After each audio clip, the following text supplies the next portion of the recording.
Good morning, everyone! I'm still in my, andito ako sa kitchen, in my pantulog. So, look, grabe ka messy. Ayun, ano yung tanawa, char. And, good morning! Merry Christmas! Ano na pala dito? What time now? Nearly 12 in the afternoon. So, ayan, nakapantulog pa tayo. So, magawa lang ako ng aming, ang tawag nito? Smoothie. Okay? And then, mag-unbox tayo ng at magbasa ng mga greetings. Char. By the way nga pala guys, ayan, I'm cooking rice. Ayan. This one, I'll smoke it. So, here is my bubble smoothie.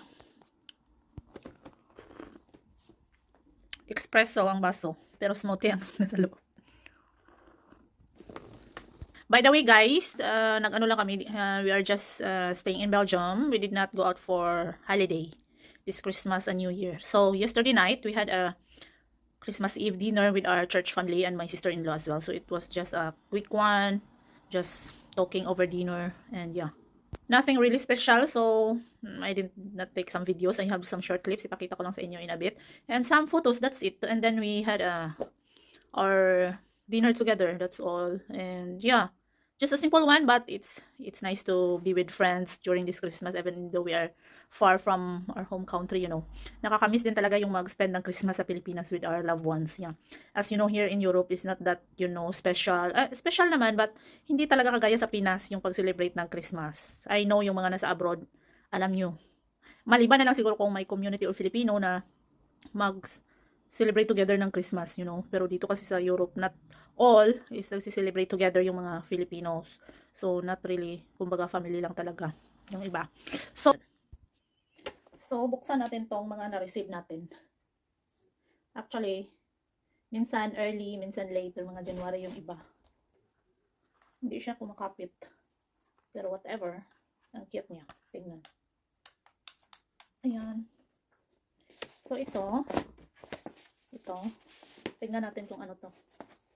Kung mini blanket or pool na pang winter. Tamang-tama. Added collection.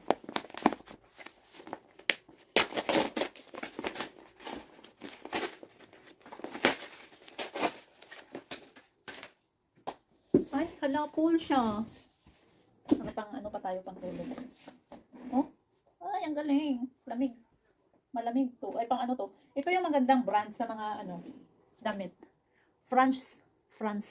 Buksan nga natin yung ilaw.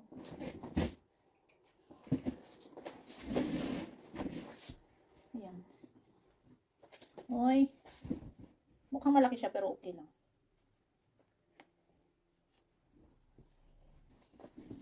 Ayan. Ay, tama lang. Ay, ang galing. Binigay ko ng aking kaibigan. Ayan. Tamang-tama sa malamig na panahon. Para sa loob ng bahay ba. And this one. Ayan. Ayan. Ayan. Binigay to sa aking nung nagpalinis konti. Anong tawag nito? Hindi facial, hindi. Ano ba yung ginawa ko? Basta hindi siya facial, hindi. I-share ko yung video sa inyo soon. Kasi nagkuha ko ng mga short clips. Yan. Ay, ang cute. Ayan. Bago mo to gamitin, i-shake mo siya. Oil ito para sa mukha. Dito. Lahat na. Ayan. Ang cute lang. Noxy. Ayan. Akala mo nail polish, no? Pero hindi yan nail polish. Ang cute.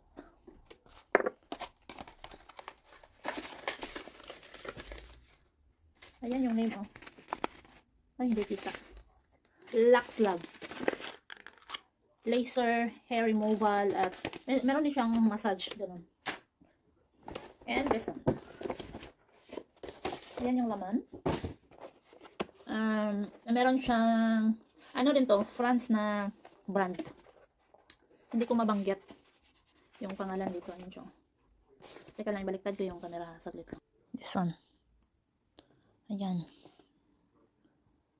And this one. Ayan.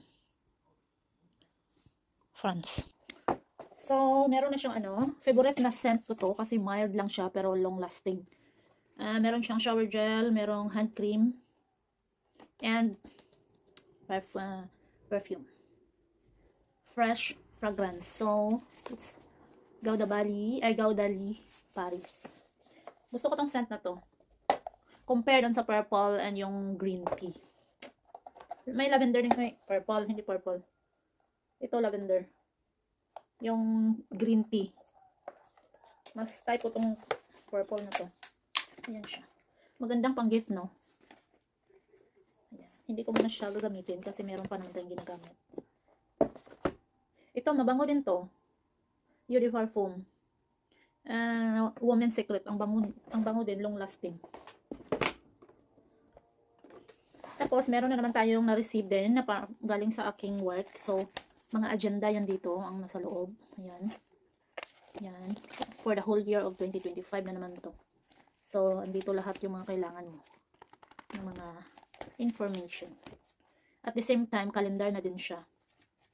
Ayan, yung mga information niya is nandito sa baba. So, useful talaga yun. Yung 2024 ko na ganito, hindi ko na nagamit. Dahil hindi ko alam, dinala pala ng kapatid ko sa Germany. Tapos, hanap ako ng hanap dito. At the end, tinanong ko siya kung nakadala ba siya ng ganito. Nadala niya. In fairness, hindi ko nagamit ng... Kailan niya ba dinala? Mga April yata nung andito siya. Ayan. Together towards a shining 2024. Normally, nagbibigayan sila ng regalo. Ipipick up mo sa office. So, mga January na usually yung mga client ko din. And, cards. Ayan. Mga greeting cards. With kung may mga anak, family picture ng mga anak nila. Tapos, mga best wishes dito. Pero Netherlands kasi ito hindi ko na yung babasahin sa inyo. We wish you good, love, positive, something like that. Tapos pangalan na nila. Hindi ko na siya babasahin pero ibabalik ko dito. Kasi kinikip ko kasi yung mga cards. Ang dami na sa cabinet. Kinikip ko siya. Para pag tanda mo ba, marami kang nakita, basa-basahin. Ito naman, sa aking client.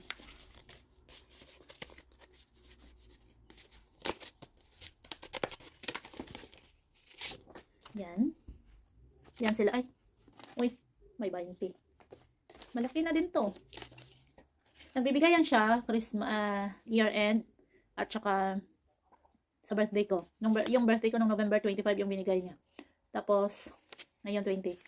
Ang lagi kong binibili dito is perfume. Kasi pag December or around November, October, ganun. Maraming mga sale, which is ito, nakakabili na to ng perfume or yung mga sale ng mga damit. So, binibili ko siya para may, every year may souvenir ba na makikita mo na, wow, ganun. Last year, binili ko siya ng, pakita ko sa inyo. Yung binili ko, last year sa binigay niyang gift. Saglit lang. Last year, 2023, ito yung binili ko sa binigay niya na pera, may sukli pa. Ito, tingnan nyo. Minsan ko lang nasuot nung nag-travel kami papunta Romania. Kasi mas maigi yung comfortable yung suot mo. Ayan o. Ayan. Ayan. Ang binili ko. Set na siya ha. Ayan. Ayan. Ayan. So, malaking bagay na talaga. Nakakabili. Tapos last 2022 December 2023 sa birthday ko. Ito naman ang binili ko. So, hindi pa nga nagamit. Nasa pack pa. So, iniipon ko yan siya para pag umuwi kami ng Romania or halimbawa pumupunta ako ng Pilipinas, may ibibigay ako sa mga kamag-anak, sa family, you know. So, nakakabili talaga. Ayan siya. Ang laki. Bango din ito. Mild lang din. Spray. So, marami ka talagang mabibili nito. Yes. Siyempre, yung mga lang naman. Nakakabili din to ng Zara, H&M. Kasi, pag winter, yung mga damit sa summer, sinisilya nila pag winter. So, mura na lang yan. May 4, minsan nga may 2, 5, 7, ganun. So, marami ka nang mabili nito ng mga damit, actually. So, ayan, yung wishes nila. Ayan sila. Ayan si Oli. Ayan si Oli, ang sweet niyan. Every time na dumarating ako sa bahay nila, nagpapakuha, nagpapahug. and kailangan mong kargahin. So, ang nakalagay dito, Wiwinsin yaw Yuli, Preteki, Kerasdagen, and Inhilokig New Year. So, ano daw yon? I wish you both a nice Christmas and Happy New Year. Ganun. Yan. Yan yung baby nila, si Ollie. Ayan. Yan ang baby nila. Ayan. This one. So, i-keep natin ito. Ay, sorry. I-keep natin sila. Tapos ito. Ayan. Happy Holidays. Nakalagay. Our best wishes for the New Year 2025. Pero nakalagay dito, on si Besti Vincent for Inhilokig 2025. Ayan. Yung iba, din-display ko na yung iba. I-keep ko lang dito. Basta next year, may ano ako sa inyo, may surprise. Share ko sa inyo. Ayan naman, Christmas, Xmas card. Ayan. Hindi ko na siya babasahin. Although English naman is okay. Basta, wishes, good health, peace, love, ganyan-ganyan. And, ito, akin naman to. Ito naman, dalawa to. Wine, at saka ito, yung ano to, hand cream, siguro to, at lip balm. I'm not sure. Dalawa to, pero dahil hindi naman kami umiinom talaga ng wine, so binigay ko yung isa kahapon. Kasi nagpa-deliver ako ng lumpia. Dinala ko share ko sa aming Christmas dinner kagabi. And, binigay ko.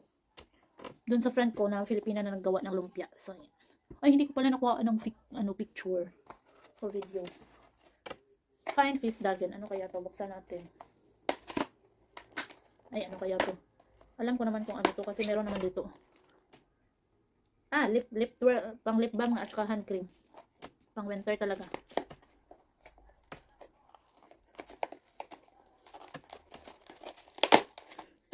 Ay. Ay, ang cute. May sabon din. Ay, ang cute. Ayan, oh. This is, pang ano, bubble bath. Yun. Christmas shoes. Ang style. And this one, hand cream. Wonder Delight. Bango. Handy. Pwede pang aeroplano to kasi 30 ml. Oh, pwede. Pang hand carry. Yan. And lip balm. Oh, I like it. Ayan. Hala, lip twirl. Tingnan nyo ang style sa loob. Twirl nga. Twirling. Ayan, o. Try natin.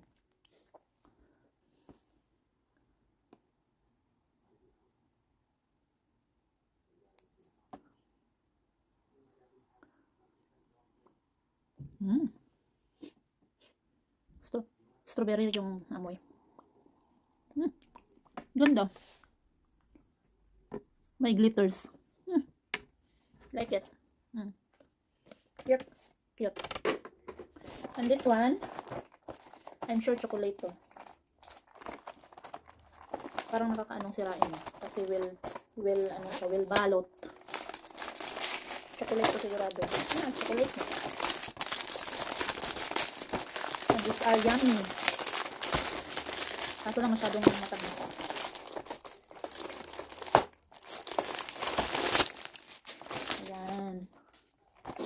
Yan. Normally yung mga ganito, dahil hindi naman ako masyadong mahilig sa sweet, kinikip ko din to. Pag umuwi kami, binibigay ko. Pag umuwi kami ng Romania. And then this one, look how big. Ayan. Yan. A Belgian chocolate.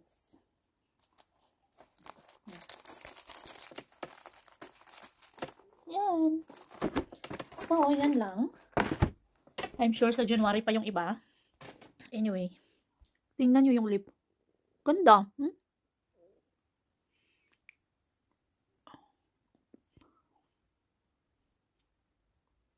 Nag-shimmering. So, yun lang naman. Yung iba, ipakita ko na lang sa inyo next time. Kasi I'm sure sa January, meron yun pang mga dagdag yan. Pero kung hindi ko pa man siya pakita sa inyo, at makalimutan ko. So, that's fine. At least napakita ko sa inyo yung na-receive ko bago mag year end. Diba? Nag-share ko sa inyo. Ang ganda talaga ng lip, oh.